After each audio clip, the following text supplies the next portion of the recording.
ইস্কনক লৈ পেলাই কিছুমান মিসকনসেপশ্যন আছে বুলি আমি শুনো। 3-4টা মিসকনসেপশ্যন আছে।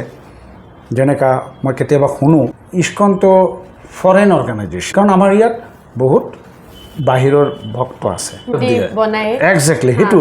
আচ্ছা, এতিয়া চাওক, এই দুটা বস্তু যদি আপুনি নিৰপেক্ষভাৱে চায়, এই যে বাহিৰৰ পৰা যে আমেৰিকান কক, এই যে বাহিৰৰ পৰা যে আমেৰিকান কক, ৰাছিয়ান কক, ইউৰোপিয়ান কক, আনকি এতিয়া চাইনা, মালয়েছিয়া, ইণ্ডোনেছিয়া, পাকিস্তান, বাংলাদেশৰ বহুত ডিভটি আছে।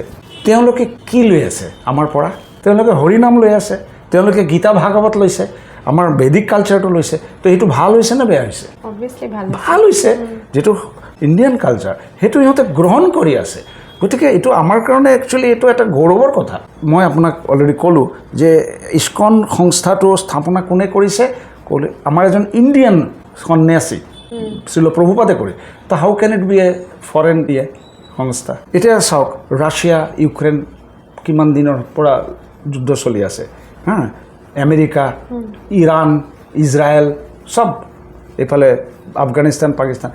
আপুনি আমাৰ হেডকোৱাৰ্টাৰ, স্পিৰিচুৱেল হেডকোৱাৰ্টাৰ যিটো মায়াপুৰ আছে, তাত আহিব, কোনোবা এটা ফেষ্টিভেলত আহিব, চাব চব কাণ্ট্ৰিবিলাকৰ ডিভটি আহিছে, হা, একেলগে বহি প্ৰসাদ খাই আছে, একেলগে কীৰ্তন কৰি আছে, একেলগে ডান্স কৰি আছে, একেলগে ধৰক গীতা ভাগৱতৰ ক্লাছ এটেণ্ড কৰি। আপুনি ধৰিবই নোৱাৰিব যে ইহঁতৰ মাজত কোনোবা এনিমিটি আছে, শত্ৰুতা আছে। That is the beauty of Krishna consciousness. Second point, যিটো ইণ্ডিয়ান টকা বাহিৰত যায়, ডলাৰৰ ভেলু বেছি নাই, ইণ্ডিয়ান টকাৰ ভেলু বেছি, ডলাৰ। তো ইয়াৰ পৰা কোনে ডলাৰ মানে আমেৰিকাত পঠাব? কি ভেলু থাকিব? ফৰ ইয়ৰ ইনফৰমেশ্যন, মায়াপুৰত এটা ডাঙৰ প্ৰজেক্ট হৈ আছে, ৱৰ্ল্ডৰ biggest temple of Vedic planetarium. More than half পইচা বাহিৰৰ পৰা আহিছে। তো আমি কেনেকৈ ক'ব পাৰোঁ যে আমাৰ টকা বাহিৰত গৈ আছে? নহয়, এইটো টোটেলি এটা ভ্ৰান্ত ধাৰণা।